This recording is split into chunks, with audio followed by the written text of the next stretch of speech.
As-tu déjà remarqué que la personne qui te montre le plus d'amour est souvent celle qui semble t'ignorer? Cela semble contradictoire, non? Mais, et si je te disais que cet apparent désintérêt cache une des formes les plus profondes d'amour que nous puissions expérimenter? Dans le tumulte des relations modernes, où la messagerie instantanée et la validation constante sont devenues la norme, il existe une sagesse ancienne qui nous invite à regarder au-delà des apparences. Le stoïcisme nous enseigne que le véritable amour ne réside pas dans la dépendance émotionnelle, mais dans la liberté. Dans cette vidéo, je vais te révéler pourquoi cette personne qui ne répond pas immédiatement à tes messages ou qui ne demande pas constamment ton attention peut être celle qui t'aime réellement, de la manière la plus mature et profonde. Prépare-toi à remettre en question tout ce que tu pensais savoir sur l'amour et les relations. L'amour sans attachement. Quand on parle d'amour, on pense souvent à la proximité, à la communication constante et aux démonstrations fréquentes d'affection. Mais il existe un type d'amour qui va à l'encontre de cette compréhension commune. C'est l'amour sans attachement, un concept fondamental dans le stoïcisme et étonnamment, dans la construction de relations plus saines et durables. L'amour sans attachement ne signifie pas indifférence ou froideur. En fait, c'est tout le contraire. C'est un amour qui respecte profondément l'individualité de l'autre, qui ne cherche pas à posséder, contrôler ou modifier la personne aimée. C'est un sentiment qui reconnaît que la véritable connexion se produit lorsque nous permettons à l'autre d'être totalement lui-même, sans exigence ni attentes étouffantes. Pense aux relations dans lesquelles tu te sens constamment chargé, où ton téléphone ne cesse de sonner avec des messages te demandant où tu es, avec qui tu es et quand tu reviendras. Au début, cela peut sembler être un signe d'un grand amour, de quelqu'un qui se soucie profondément de toi. Mais est-ce vraiment le cas ou est-ce simplement l'insécurité, la peur et le besoin de contrôle déguisés en amour? Le stoïcisme nous enseigne que le véritable amour ne réside pas dans la possession, mais dans la liberté. La personne qui t'aime réellement est capable de te donner de l'espace pour grandir, pour faire des erreurs, pour vivre ta propre vie. Elle comprend que tu n'es pas une extension d'elle, mais un être unique avec tes propres besoins, désirs et chemins. Cette façon d'aimer peut se manifester comme une apparente indifférence ou comme de l'ignorance. Pourtant, il ne s'agit pas d'une négligence, mais d'une confiance profonde. C'est comme dire « Je t'aime suffisamment pour ne pas t'étouffer avec ma présence constante. Je te fais confiance et en notre lien. » Beaucoup d'entre nous ont grandi avec l'idée que l'amour, c'est être toujours ensemble. Ne jamais laisser l'autre seul, partager chaque instant. Les réseaux sociaux ont intensifié cette perception, créant la fausse idée que les relations parfaites sont celles dans lesquelles les membres du couple sont toujours ensemble, toujours souriants, toujours connectés. Mais la réalité est bien différente. L'amour sans attachement est comme une danse délicate entre la proximité et la distance. C'est savoir quand se rapprocher pour offrir du soutien et quand prendre du recul pour donner de l'espace. C'est comprendre qu'à certaines occasions, la plus grande preuve d'amour n'est pas de dire « je suis là », mais de dire « je fais confiance au fait que tu puisses gérer cela seul, mais je serai là si tu as besoin de moi ». Avant d'aller loin, je te serais reconnaissant si tu mets un j'aime à la vidéo, cela m'aiderait à continuer de diffuser cette philosophie. Si tu n'es pas encore abonné, je te recommande de t'abonner et d'activer la cloche pour ne manquer aucune vidéo. Dans les relations modernes, nous sommes constamment disponibles à travers nos téléphones portables, messages instantanés, j'aime, commentaires. Tout cela crée une fausse sensation de connexion continue. Mais le véritable amour ne se mesure pas par le nombre de messages ou la rapidité avec laquelle on y répond. Il se mesure par la qualité de la connexion quand nous sommes ensemble, par la sensation de paix que nous ressentons en présence de l'autre, par la liberté d'être nous-mêmes. La personne qui t'aime réellement peut sembler t'ignorer parce qu'elle n'a pas besoin de validation constante. Elle est sûre des sentiments qu'elle éprouve pour toi et de la connexion qu'elle partage avec toi. Elle n'agit pas par manque ou peur, mais par un choix conscient et un amour véritable. Le philosophe stoïque Épictète disait que nous ne pouvons pas contrôler ce qui nous arrive, mais seulement comment nous réagissons face à ce qui nous arrive. Dans le contexte de l'amour, cela signifie que nous ne pouvons pas contrôler comment l'autre personne exprime son amour, seulement comment nous interprétons ces expressions. Si quelqu'un que tu aimes semble distant, Au lieu de supposer immédiatement qu'il y a un problème ou que l'amour est terminé, considère la possibilité que cette distance soit en réalité une expression d'un amour mature et confiant. L'amour sans attachement est comme un arbre aux racines profondes. Il n'a pas besoin de s'accrocher désespérément à la terre, car il est solidement enraciné. De la même manière, lorsque nous aimons sans attachement, nous n'avons pas besoin de nous accrocher désespérément à la personne aimée. Nous pouvons lui permettre de voler, sachant que notre amour est assez fort pour le soutenir même à distance.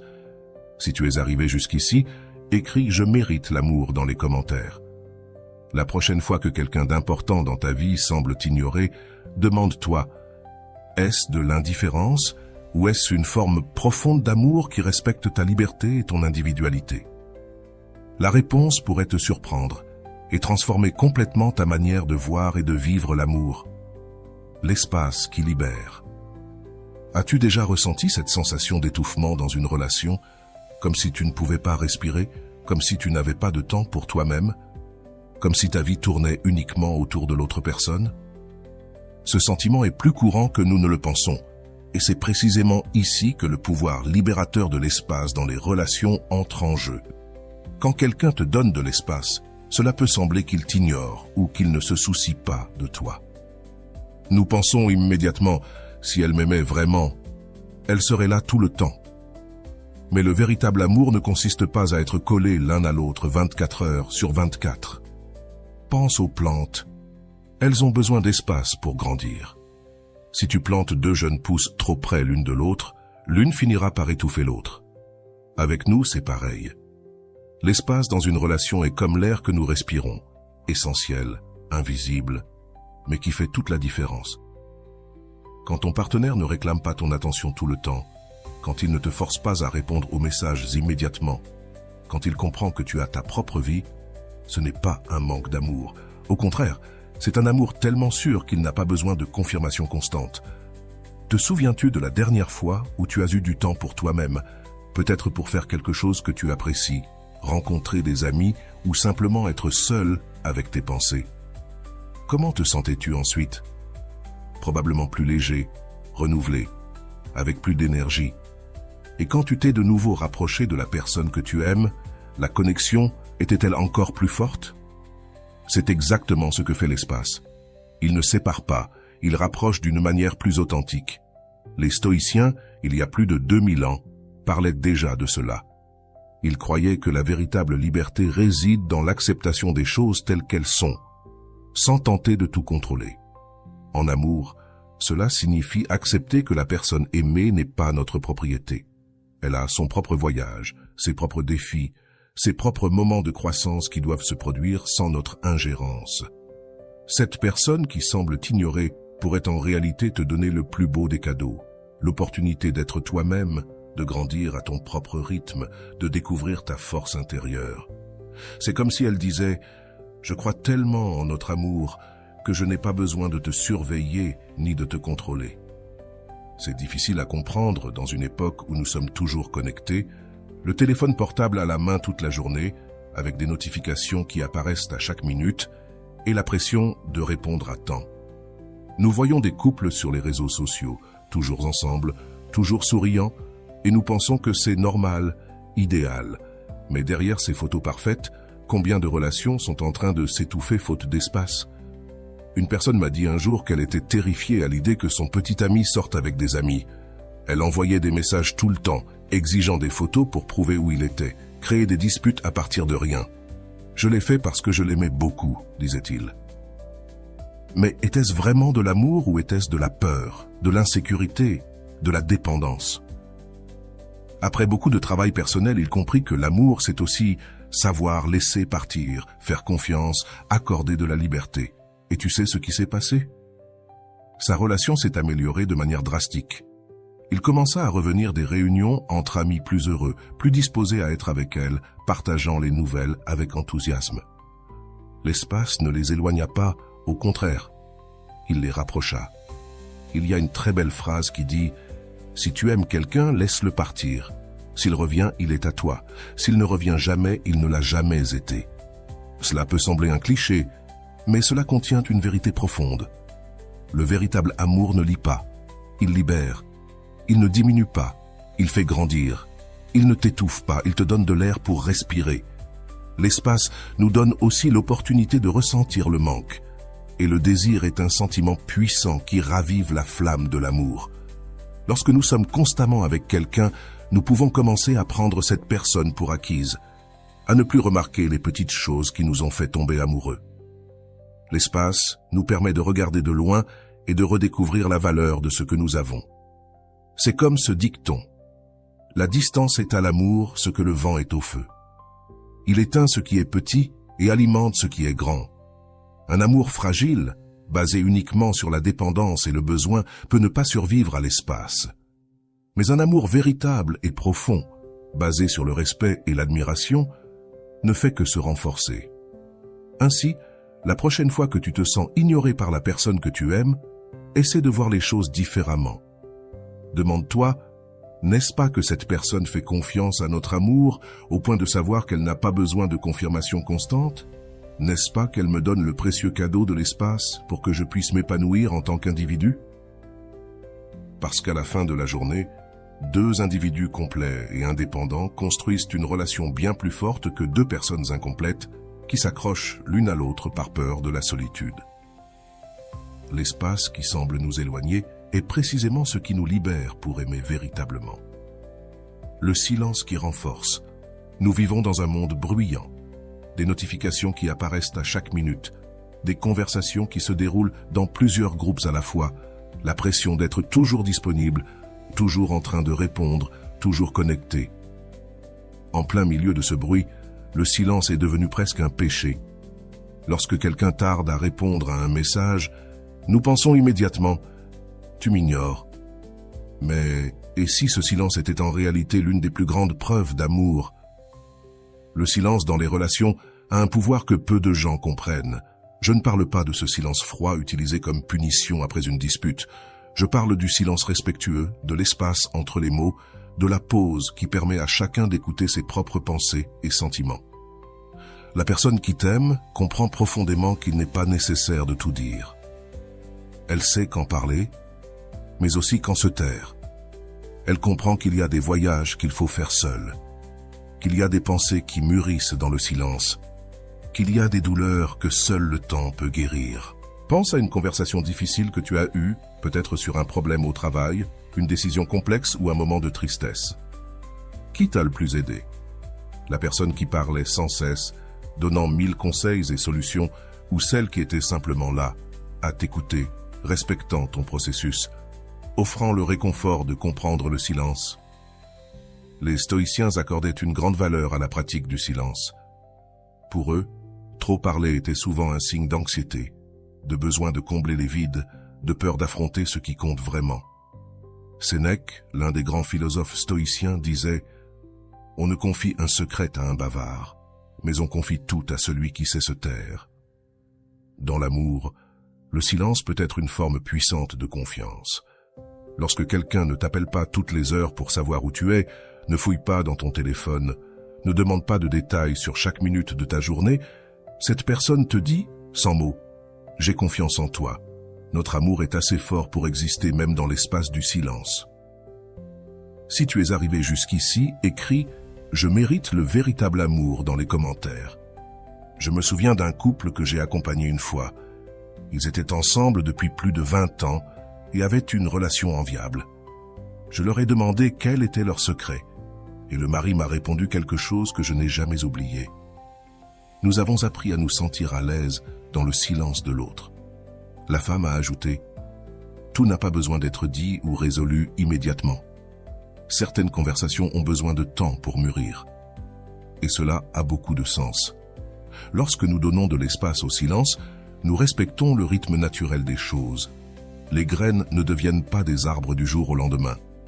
Les grandes révélations arrivent rarement au milieu de l'agitation et du bruit.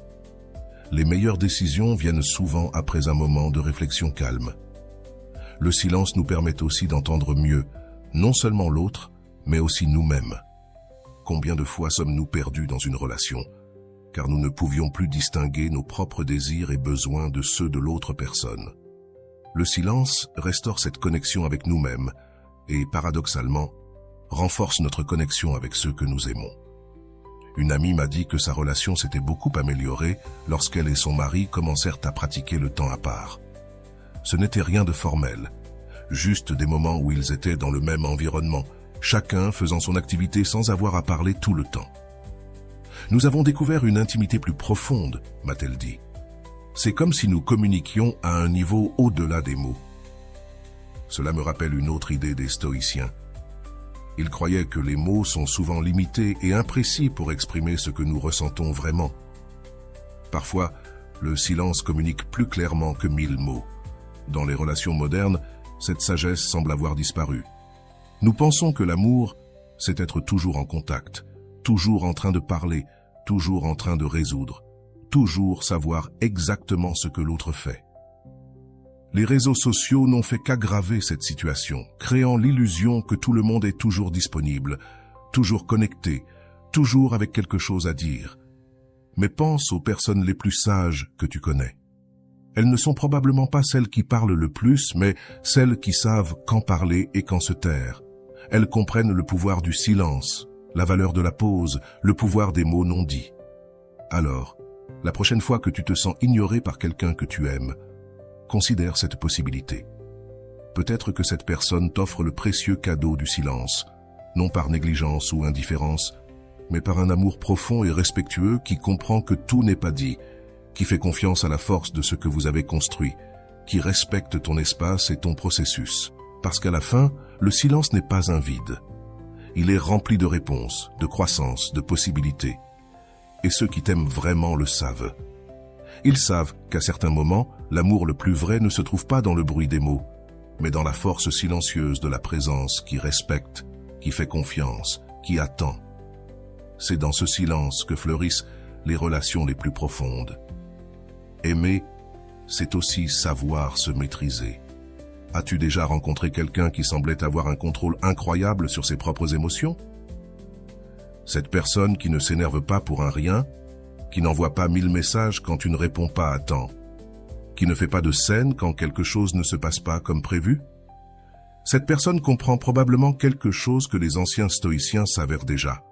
L'autocontrôle est l'une des plus grandes formes d'amour. Aimer, c'est aussi maîtriser ses émotions. Ce n'est pas réprimer ses sentiments ou prétendre qu'on ne s'en soucie pas, bien au contraire. C'est se soucier tellement que l'on décide de ne pas laisser ses impulsions et ses peurs prendre le dessus. Les insécurités contrôlent la manière dont tu traites ton être cher. C'est l'amour dans sa forme la plus mature et consciente. Pense à la façon dont nous réagissons lorsque nous nous sentons en insécurité dans une relation. Nous vérifions nos téléphones toutes les minutes, nous envoyons message après message, nous créons des scénarios catastrophiques dans nos têtes. Pourquoi ne m'as-tu pas encore répondu? Est-ce qu'il ou elle est avec quelqu'un d'autre? Est-ce que tu ne m'aimes plus? Et quand la personne répond enfin, nous explosons. Pourquoi a-t-il ou elle mis autant de temps? Est-ce qu'il ou elle m'ignorait? Cette réaction provient de la peur, pas de l'amour. C'est notre ego blessé qui parle, notre insécurité qui crie. Et généralement, cela ne fait qu'empirer les choses. La personne se sent étouffée, contrôlée, et commence réellement à s'éloigner, créant ainsi exactement le scénario que nous redoutions tant. Maintenant, imagine quelqu'un qui, même en ressentant cette piqûre d'insécurité, peut respirer profondément et penser « Je vais lui faire confiance. Il ou elle doit être occupé. Il ou elle répondra quand il ou elle pourra. » Pendant ce temps, je vais m'occuper de mes propres affaires. Cette personne pratique le contrôle de soi aimant. Les stoïciens disaient que nous ne pouvons pas contrôler ce qui nous arrive. Seulement comment réagissons-nous, réagissons face à ce qui arrive. En amour, c'est essentiel. Nous ne pouvons pas contrôler les sentiments ou les actions de la personne que nous aimons, seulement comment nous y répondons. Et lorsque nous choisissons de répondre avec calme, confiance et respect, nous offrons un amour beaucoup plus profond et vrai. Une de mes clientes se disputait constamment avec son petit ami parce qu'il mettait trop de temps à répondre aux messages pendant ses heures de travail. Elle était furieuse et lui envoyait des messages, l'accusant de ne pas se soucier d'elle. Un jour, je lui ai demandé « Comment penses-tu qu'il se sent lorsqu'il reçoit ces messages en pleine journée de travail ?» Elle s'est arrêtée et a réfléchi, probablement stressée, partagée, coupable. Et c'est ainsi que tu veux qu'il se sente? Elle a pris conscience que son comportement, bien qu'il provienne d'un besoin affectif, leur causait à tous les deux de la souffrance. Nous avons commencé à travailler sur son autodiscipline. Lorsque l'anxiété la frappait, au lieu d'envoyer des messages, elle respirait profondément, écrivait dans un journal, allait faire quelque chose qu'elle aimait. Peu à peu, elle s'est rendue compte que son petit ami, sans la pression constante, commençait à répondre plus rapidement et avec plus de tendresse. L'espace qu'elle lui a donné, grâce à son autodiscipline, a renforcé la relation au lieu de la fragiliser. Si tu es arrivé jusqu'ici, écris « Je suis prête pour le véritable amour » dans les commentaires. L'autodiscipline amoureuse se manifeste aussi dans la manière dont nous gérons les différences. Lorsque nous aimons quelqu'un, il est naturel de vouloir que cette personne pense, ressente et agisse comme nous. Nous nous frustrons lorsque nous réalisons qu'elle a sa propre façon de voir le monde. La personne avec autodiscipline comprend que l'amour n'est pas vouloir un miroir, mais accepter et valoriser les différences. Je me souviens d'un couple où elle était extrêmement organisée et lui, plus détendu. Au début, elle a essayé de le changer à tout prix, critiquant chaque petit faux pas, établissant des listes de règles, transformant la maison en un champ de bataille. Après beaucoup de souffrance, elle s'est rendue compte que son désir de contrôle détruisait la relation. Elle a commencé à pratiquer l'autodiscipline en acceptant que son chemin n'était pas le seul, mais qu'il était différent. Elle a même découvert qu'elle pouvait beaucoup apprendre de sa spontanéité. Une autre facette de l'autodiscipline amoureuse est la manière dont nous gérons les problèmes. Lorsque quelque chose ne va pas, la tendance est de chercher des coupables, de pointer du doigt, de fouiller dans le passé pour trouver des munitions pour la prochaine dispute. La personne avec autodiscipline peut s'arrêter, respirer et se demander « Que pouvons-nous faire maintenant pour améliorer la situation ?» C'est une approche centrée sur les solutions, pas sur la culpabilité. Marc Aurèle, empereur romain et philosophe stoïcien, disait « Tu as le pouvoir sur ton esprit, pas sur les événements extérieurs. Prends-en conscience et tu trouveras la force. » Dans l'amour, cette force se manifeste par la capacité à ne pas laisser les circonstances extérieures, un message sans réponse, un malentendu, une différence d'opinion secouer les fondations de la relation. Et voici un secret que peu comprennent, l'autodiscipline est contagieuse. Lorsque tu montres cette capacité à gérer tes émotions de manière mature, tu inspires ton être cher à faire de même. Peu à peu, toute la relation s'élève à un nouveau niveau de maturité émotionnelle. Cela ne signifie pas que nous ne devons jamais exprimer de mécontentement ou demander un changement. L'autodiscipline ne consiste pas à tout garder pour soi en silence. Il s'agit de choisir consciemment quand, comment et quoi exprimer. C'est parler depuis un endroit d'amour et de respect, pas de colère ou de peur.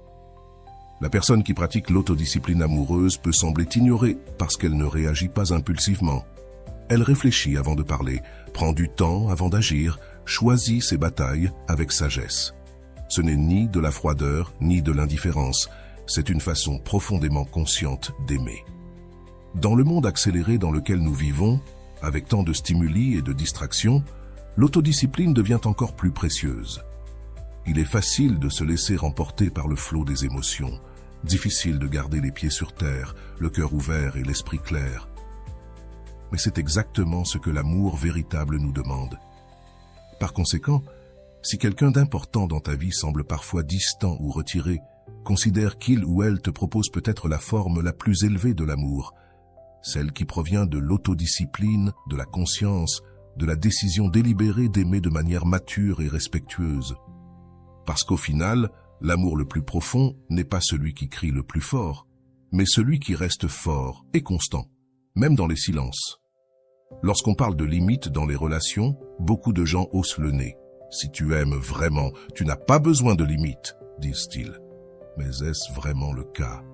Que se passerait-il si je te disais qu'établir des limites saines est l'une des plus belles preuves d'amour que quelqu'un puisse te donner? Les stoïciens croyaient que la vertu était le seul vrai bien, et l'une des façons les plus puissantes de démontrer cette vertu dans les relations, c'est par le respect des limites, tant les siennes que celles des autres. La personne qui semble t'ignorer peut être en train de pratiquer cette vertu au plus haut niveau. Imagine, tu viens de sortir d'une réunion stressante au travail. Ton téléphone est rempli de notifications. Ton partenaire veut une attention immédiate. Il ou elle veut te parler de sa journée, de ce problème qu'il ou elle a depuis des semaines. Tu es épuisé, sans énergie émotionnelle à offrir. Que serait le plus aimant? Te forcer à avoir une conversation pour laquelle tu n'as pas les ressources émotionnelles, probablement réagir mal et empirer la situation ou dire doucement « Je suis trop fatigué en ce moment, est-ce qu'on peut en parler plus tard, quand je pourrais te prêter l'attention que tu mérites ?» Établir cette limite n'est pas ignorer ou ne pas se soucier de l'autre. C'est au contraire se soucier tellement que tu ne veux pas offrir moins que ce que la personne mérite. C'est reconnaître tes propres limites et agir avec honnêteté. C'est la vertu en action. Juan et Maria, des prénoms fictifs, sont venus me voir parce qu'ils se disputaient constamment. En enquêtant davantage, j'ai découvert que Juan était une personne très sociable, qui avait besoin de passer beaucoup de temps avec ses amis et sa famille pour recharger ses batteries. Maria, de son côté, était plus réservée et voyait ses sorties sociales comme du temps perdu, du temps qu'il aurait pu passer dans la relation. Quand Juan partait, elle se sentait abandonnée et réagissait par des exigences et du drame, ce qui poussait Juan à s'éloigner encore plus. Nous avons travaillé sur le concept de limite saine. Juan a appris à mieux communiquer ses besoins. J'ai besoin de ce temps avec mes amis pour être une personne plus complète et un meilleur partenaire pour toi. Maria, quant à elle, a pris conscience que ses exigences venaient de vieilles insécurités et non de la réalité actuelle de la relation. Peu à peu, les deux comprirent que respecter les limites de l'autre n'était pas se distancer, mais faire preuve d'un amour mature. Les limites saines sont comme les rives d'une rivière. Sans elles, la rivière se transforme en un marécage, sans direction ni force. Avec elles, l'eau coule avec un but et une puissance. De même, une relation sans limite claire devient facilement confuse, étouffante et stagnante. Avec des limites, elle gagne en structure, en direction et en vitalité. Dans la philosophie stoïcienne, il existe un concept appelé la dichotomie du contrôle. L'idée que nous devons nous concentrer uniquement sur ce qui est sous notre contrôle et accepter le reste avec sérénité.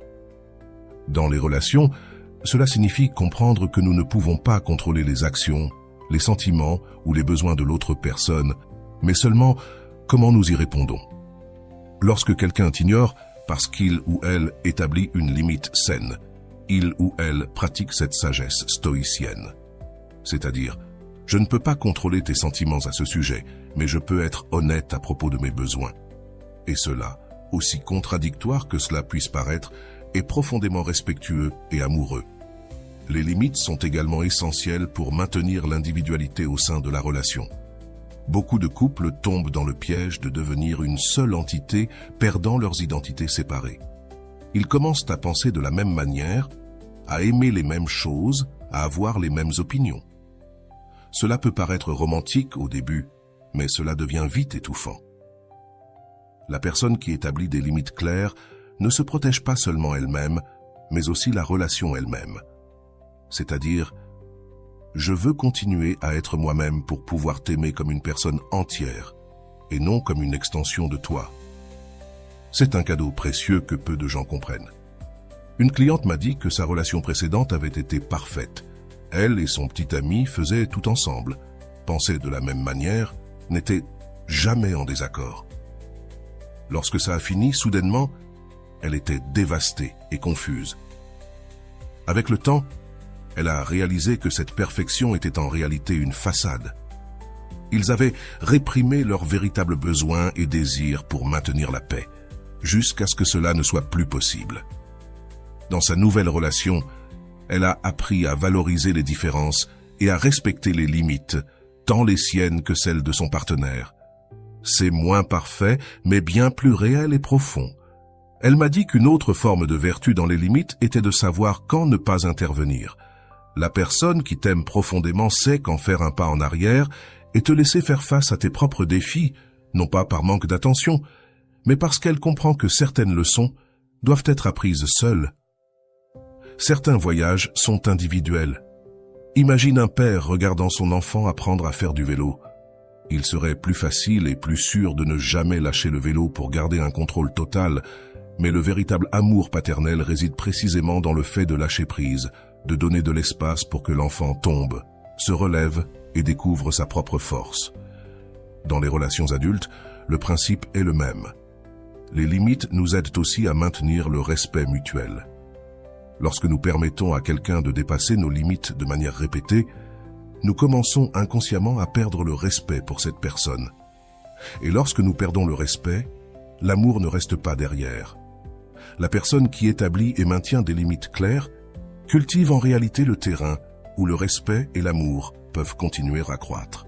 Dans le monde actuel, avec tant de pression pour être constamment disponible, établir des limites est devenu encore plus important et encore plus difficile. Mais les stoïciens nous rappellent que la vertu est rarement la voie facile, c'est la voie juste, même lorsqu'elle est difficile. Alors, la prochaine fois que tu te sentiras ignoré par quelqu'un d'important dans ta vie, considère la possibilité que cette personne soit en train de pratiquer la vertu des limites saines. Elle pourrait protéger non seulement sa propre intégrité, mais aussi la qualité et la longévité de votre relation. Et cela, loin d'être de l'indifférence, est l'une des formes les plus profondes et matures d'aimer. Le détachement qui unit, cela semble contradictoire, non? Comment quelque chose qui signifie lâcher prise peut-il vraiment unir les gens? Mais c'est exactement ce qui se passe lorsque nous pratiquons un détachement sain dans les relations. Les stoïciens, il y a plus de 2000 ans, avaient déjà compris cette vérité profondément que beaucoup d'entre nous ont encore du mal à accepter. Le détachement ne signifie pas l'absence d'amour ou d'engagement, c'est tout le contraire. C'est aimer si profondément et fermement que tu n'aies pas besoin de t'accrocher, de contrôler ou d'étouffer la personne aimée. C'est avoir confiance en le lien que vous avez construit, même lorsqu'il y a de la distance, du silence ou des désaccords. Lorsque nous sommes trop attachés à une relation, nous créons une série d'attentes rigides sur la manière dont l'autre doit agir, parler, montrer de l'amour. Si tu m'aimais vraiment, tu m'enverrais un message de bonjour tous les jours. Si tu tenais vraiment à moi, tu annulerais tes plans avec tes amis pour être avec moi quand je suis triste. Si tu étais engagé dans notre relation, tu penserais exactement comme moi sur notre avenir. Ces attentes sont comme des chaînes invisibles qui étouffent la relation. La personne se sent piégée, observée, incapable d'être authentique. Et paradoxalement, plus nous essayons de nous accrocher, plus la personne a tendance à vouloir s'échapper. Le détachement amoureux est comme ouvrir les mains qui tiennent un oiseau. Si tu le serres trop fort, tu lui fais mal. Si tu ouvres complètement tes mains, il s'envole. Mais si tu gardes les mains ouvertes, en offrant un soutien sans les retenir, l'oiseau peut choisir de rester, non pas par obligation, mais de son propre gré. Louisa est venue me chercher, dévastée parce que son petit ami Pedro lui avait demandé une pause dans leur relation. « Il ne m'aime plus », a-t-elle dit entre des larmes. En enquêtant plus profondément, j'ai découvert que Louisa contrôlait tous les aspects de la vie de Pedro. Avec qui il pouvait passer du temps, ce qu'il devait porter, comment il devait dépenser son argent. « Je fais ça parce que je tiens à lui », a-t-elle justifié. Mais était-ce vraiment le cas? Nous avons travaillé sur le concept de détachement amoureux. Elle a commencé à réaliser que son comportement ne venait pas de l'amour, mais de la peur de le perdre. C'était son propre sentiment de ne pas être assez bien qui l'avait poussé à essayer de contrôler Pedro, comme si cela garantissait qu'il ne trouverait personne de mieux. À mesure qu'elle se libérait de ses peurs et apprenait à aimer avec les mains ouvertes, quelque chose d'étonnant se produisit. Pedro commença à se rapprocher à nouveau, cette fois par choix et non sous pression. Les stoïciens enseignaient que la souffrance ne vient pas des choses en elles-mêmes, mais de notre opinion sur elles. Dans le contexte des relations, cela signifie que nous souffrons non pas parce que la personne n'a pas répondu immédiatement à notre message ou parce qu'elle a besoin de temps seul, mais à cause du sens que nous donnons à ses comportements. Tu m'ignores, c'est une interprétation. Ne t'inquiète pas pour moi, c'est une autre. Mais il y a beaucoup d'autres possibilités plus aimantes. Il est occupé, il a besoin d'espace pour traiter quelque chose. Il a son propre rythme de communication.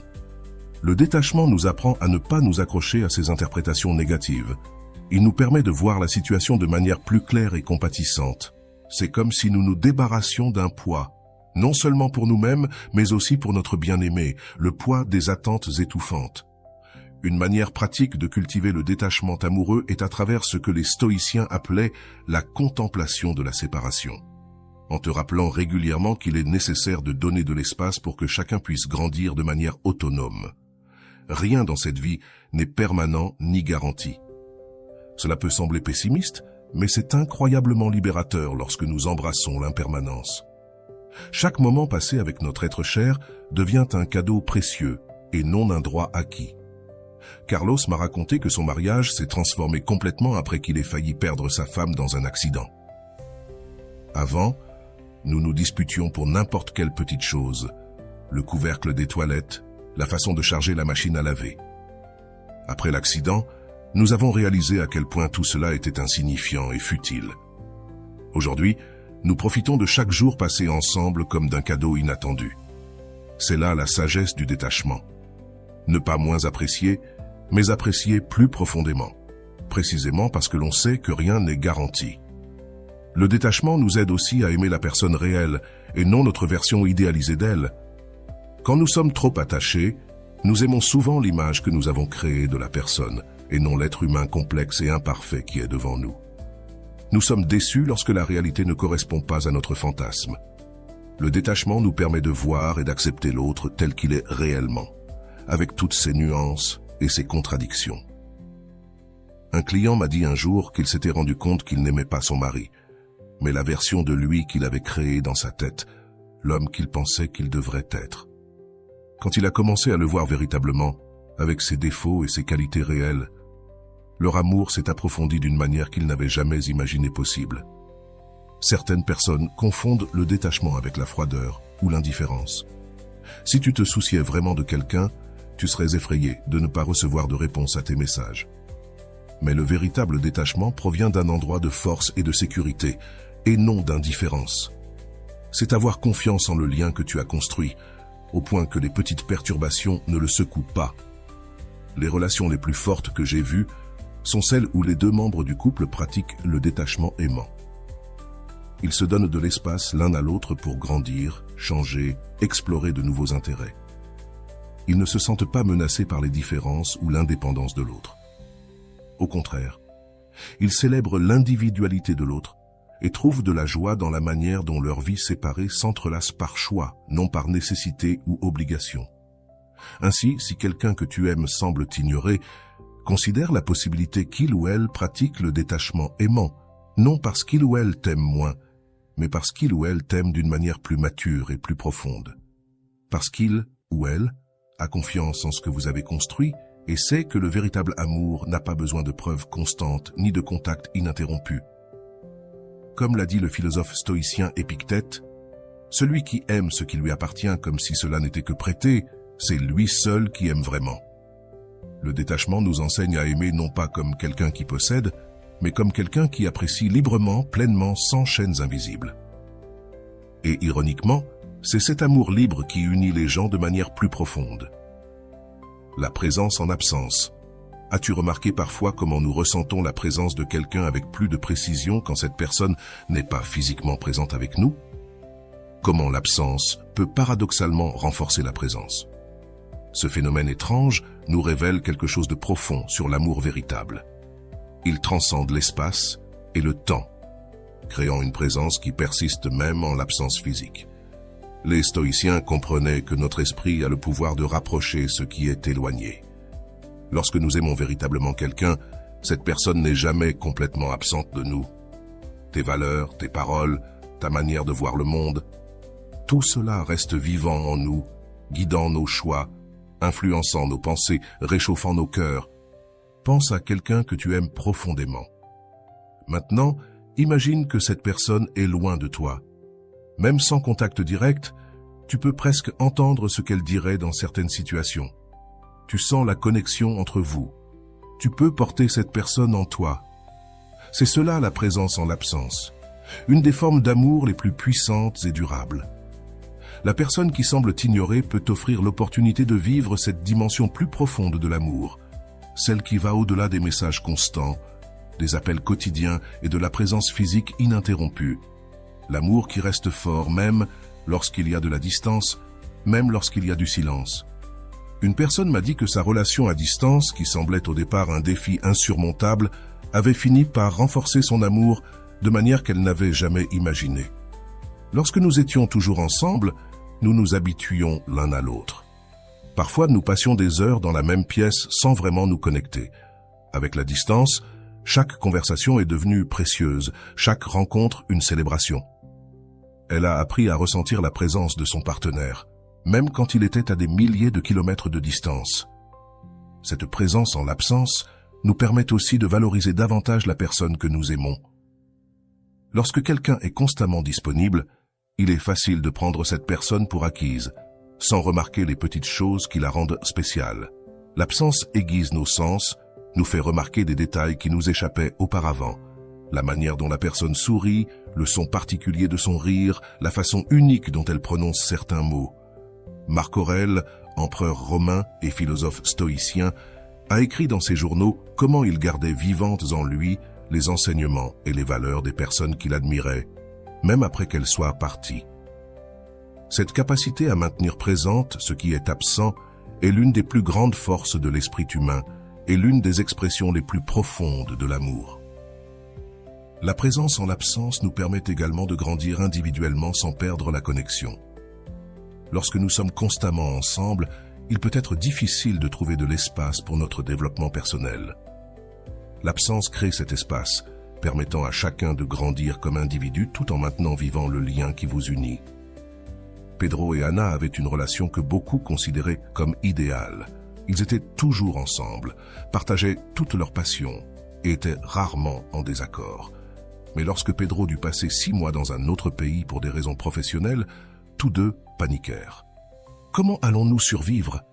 me demanda Anna lors de notre première séance. Nous avons travaillé sur le concept de la présence en l'absence et quelque chose de surprenant s'est produit. Anna découvrit des passions qu'elle ne savait pas avoir, elle se mit à peindre, fit de nouveaux amis et explora des endroits de la ville qu'elle n'avait jamais visités.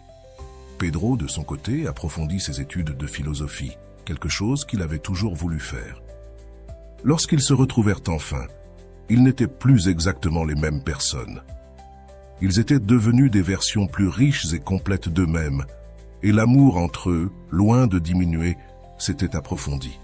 « C'est comme si nous avions maintenant plus à partager », me dit Anna, radieuse. « Nous avons grandi en tant qu'individus, et cela a rendu notre connexion encore plus spéciale. » La présence en absence nous permet également de vivre un type spécial de désir. Ce n'est pas un désir douloureux et déclinant, mais un désir qui réchauffe et se développe. C'est un désir qui ne provient pas du vide ou du manque, mais de la plénitude de ce qui a été vécu et de la certitude de ce qui sera encore. C'est comme un bon vin qui devient plus riche avec le temps, gagnant des couches de saveur et de profondeur. Cette qualité de l'amour nous rappelle une autre importante leçon stoïcienne, la distinction entre plaisir et joie. Le plaisir est momentané, il dépend des circonstances extérieures, il va et vient. La joie est plus profonde, elle vient de l'intérieur et reste même lorsque les circonstances changent. L'amour basé uniquement sur la présence physique, sur les messages constants et sur le contact ininterrompu, est comme un plaisir qui dépend des conditions extérieures. L'amour qui crée de la présence dans l'absence est comme la joie qui reste forte, même lorsque les conditions changent. De nombreux couples découvrent, à leur grande surprise, que la qualité du temps passé ensemble s'améliore considérablement après des périodes de séparation. C'est comme si l'absence nettoyait la lentille à travers laquelle nous voyons l'autre, éliminant la brume de la routine et de l'habitude, nous permettant de voir avec une clarté renouvelée ce qui rend cette personne spéciale et unique. Une amie m'a dit que son mariage de 20 ans a pris une nouvelle vie lorsqu'elle et son mari ont commencé à se donner des vacances l'un de l'autre, non pas à cause de problèmes ou de crises, mais comme une pratique intentionnelle de créer de l'espace. Maintenant, lorsqu'ils se retrouvent, c'est presque comme les premières rencontres. Il y a une curiosité renouvelée, une attention qu'ils avaient perdue dans la vie quotidienne. La présence dans l'absence nous aide aussi à affronter une des plus grandes vérités de la vie. Rien n'est permanent. À un moment donné, nous ferons tous face à des séparations, certaines temporaires, d'autres permanentes. La capacité de garder vivante la présence de ce que nous aimons, même en l'absence physique, est peut-être l'une des compétences les plus importantes que nous puissions développer. Alors, la prochaine fois que quelqu'un que tu aimes semble distant ou t'ignore, considère la possibilité qu'il ou elle te donne en réalité l'un des cadeaux les plus précieux, l'opportunité d'expérimenter une dimension plus profonde de l'amour, une dimension qui va au-delà de la présence physique constante, qui transcende la communication incessante et crée un type spécial d'intimité qui ne fleurit que dans l'espace entre vous. Parce que dans l'amour véritable, l'absence n'est pas un vide à craindre, mais un espace sacré où l'on peut sentir la présence la plus profonde. Comme l'a dit le poète Khalil Gibran, « Laisse de l'espace dans ton unité et que les vents du ciel dansent entre vous. » C'est dans cette danse entre la présence et l'absence que se cultivent beaucoup des amours les plus profonds et durables. Au fond de nos cœurs, ce que nous voulons vraiment tous, c'est être aimés pour ce que nous sommes, pas pour ce que les autres attendent que nous soyons.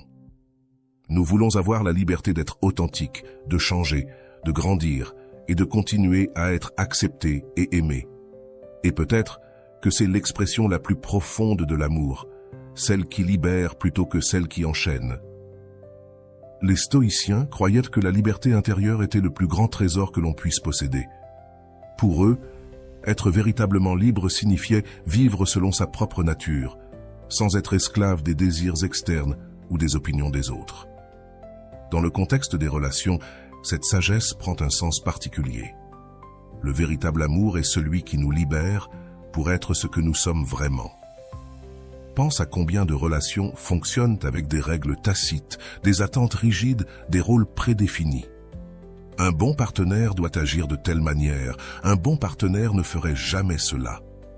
Peu à peu, nous nous modelons pour nous adapter à ces rôles, sacrifiant des parties essentielles de ce que nous sommes pour maintenir la paix, être aimés ou ne pas décevoir. Mais que se passe-t-il lorsque nous réprimons notre véritable nature pendant trop longtemps ? Nous devenons malheureux, frustrés, rancuniers. La relation peut sembler parfaite de l'extérieur, mais de l'intérieur, elle est en train de mourir lentement. C'est comme porter des vêtements qui ne sont pas à ta taille. Ça peut paraître beau aux yeux des autres, mais tu étouffes. La personne qui t'aime vraiment est celle qui te dit, à travers des paroles et des actes, « Tu n'as pas besoin de prétendre devant moi. Tu peux être exactement qui tu es, avec tes lumières et tes ombres, tes certitudes et tes doutes, tes forces et tes faiblesses. Je ne veux pas une version modifiée de toi. Je veux le réel, l'authentique, même quand c'est un défi. » Luciana est venue vers moi dévastée parce que son petit ami de 5 ans venait de rompre avec elle sans raison apparente. Au cours de nos conversations, une vérité douloureuse est apparue. Tout au long de leur relation, elle s'était efforcée d'être parfaite, toujours drôle, toujours disponible, toujours accommodante, toujours en mettant ses besoins de côté. « J'ai tout fait bien », dit-elle, confuse de comprendre pourquoi ça n'avait pas fonctionné. La réponse était précisément celle-ci. Elle s'était tellement concentrée à tout faire bien que son partenaire n'a jamais eu l'occasion de connaître et d'aimer la véritable Luciana, avec ses mauvais jours, ses opinions divergentes, ses propres besoins. Il était tombé amoureux d'une performance, pas d'une personne réelle. Et les performances, aussi parfaites soient-elles, finissent par se vider de sens. La liberté que l'amour véritable offre est la liberté d'être imparfait, de commettre des erreurs, de changer d'avis, de passer des mauvais jours, de ne pas avoir toutes les réponses. C'est la liberté de ne pas avoir à être extraordinaire tout le temps pour mériter l'amour. La personne qui semble t'ignorer peut, en réalité, t'offrir ce précieux cadeau, de l'espace pour être humain, pour que tu ne sois pas toujours allumé, toujours disponible, toujours en train de jouer un rôle, mais que tu puisses te reposer dans la certitude que l'amour entre vous ne dépend pas d'une performance constante. Un autre aspect de l'amour et de la liberté est de permettre à l'autre d'évoluer et de changer. Souvent, nous tombons amoureux de quelqu'un et, inconsciemment, nous voulons que cette personne reste exactement comme elle était au moment où nous sommes tombés amoureux. Tout changement est perçu comme une menace. « Tu n'es plus la personne dont je suis tombé amoureux », lui disons-nous, comme si c'était une mauvaise chose. Mais la seule constante dans la vie, c'est le changement. Personne ne reste le même au fil des ans, ni toi ni la personne que tu aimes. Le véritable amour ne cherche pas à geler l'autre dans le temps, mais célèbre sa croissance, même lorsque cette croissance mène la personne dans des directions inattendues. Ricardo et Camilla étaient remariés depuis 12 ans lorsque Camilla a décidé de retourner étudier et de suivre une carrière complètement différente de celle qu'elle avait avant. Cela signifiait moins de temps ensemble et une réorganisation complète de leur routine familiale. Ricardo avait 2 options, résister au changement ou la soutenir dans ce voyage, malgré toutes les incertitudes. Il a choisi la deuxième option. Je ne me suis pas marié avec une version statique d'elle, m'a-t-il dit. Je me suis marié avec un être humain en constante évolution et je veux connaître et aimer toutes les versions d'elle qui surgiront tout au long de notre vie ensemble. C'est cela la liberté que tu aimes. Celle qui ne se contente pas de permettre, mais qui célèbre la croissance et le changement de l'autre. Cela ne dit pas « je t'aime si tu restes exactement comme tu es », mais « je t'aime pendant que tu deviens celui que tu es destiné à être ». Les stoïciens parlent aussi de l'importance d'aimer le destin, le amor fati, comme ils l'appelaient dans le contexte des relations. Cela signifie accepter non seulement la personne telle qu'elle est maintenant, mais aussi le chemin unique qu'elle est destinée à emprunter. Il s'agit de comprendre que chacun a son propre chemin et que le véritable amour ne consiste pas à écarter l'autre de son chemin, mais à marcher à ses côtés en offrant du soutien sans interférer. La liberté de commettre des erreurs est une autre facette importante. Combien de relations se terminent parce qu'un des membres du couple a commis une erreur et que l'autre n'a pas pu pardonner? Bien sûr, il y a des limites et chaque situation est unique, mais l'amour mûr comprend que nous sommes tous faillibles. La personne qui t'aime vraiment n'attend pas la perfection, mais l'honnêteté et la croissance. Un client m'a raconté comment son mariage a failli échouer après qu'il ait commis une grave erreur. « Je pensais que j'avais tout perdu, m'a-t-il dit, mais ma femme m'a dit quelque chose que je n'oublierai jamais. Je ne me suis pas marié avec toi parce que tu es parfait. Je me suis marié avec toi parce que, même lorsque tu fais des erreurs, tu es prêt à apprendre et à grandir. Et c'est bien plus précieux que la fausse perfection. La liberté que tu aimes comprend aussi la liberté d'être en désaccord, d'avoir des opinions différentes, de voir le monde à travers des lunettes différentes. Beaucoup de couples confondent l'amour avec un accord constant. Si tu m'aimais, tu penserais comme moi, disent-ils explicitement ou implicitement. Mais quel genre de relation est-ce où l'un des membres du couple doit abandonner sa propre pensée pour maintenir la paix? Le véritable amour crée un espace sûr où différentes perspectives peuvent coexister sans menacer la connexion. C'est comme une conversation enrichissante qui continue au fil des années, où les deux membres du couple grandissent et élargissent leurs horizons, précisément en étant exposés à différents points de vue. Enfin, la liberté que tu aimes inclut la liberté de partir si nécessaire. Cela peut sembler contradictoire, mais réfléchis-y. Si tu es dans une relation uniquement parce que tu te sens piégé, obligé, sans autre option, quel genre d'amour est-ce? Le véritable amour dit « Je suis ici par choix, pas par obligation. Et je te respecte tellement que si un jour notre relation n'est plus ce dont tu as besoin, j'aurai le courage de te laisser partir. » C'est cette sécurité dans la liberté qui, paradoxalement, crée les liens les plus forts. Lorsque nous savons que nous sommes ensemble par choix, pas par peur, dépendance ou obligation, l'amour fleurit d'une manière qu'aucune relation fondée sur le contrôle ne pourrait le faire.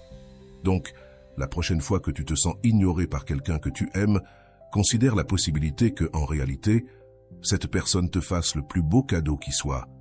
La liberté d'être vraiment toi, de grandir à ton propre rythme, de suivre ton chemin unique. Parce qu'au final, l'amour le plus profond n'est pas celui qui unit, mais celui qui libère et reste fort précisément à cause de cette liberté. Et voilà, j'espère que vous avez trouvé beaucoup de valeur dans cette vidéo. Merci d'être resté jusqu'à la fin de cette vidéo. J'adore quand vous faites ça. Si vous voulez une autre vidéo sur ce sujet, écrivez en commentaire « J'en veux encore plus ». J'espère vous revoir dans une autre vidéo. Prends soin de toi et à bientôt.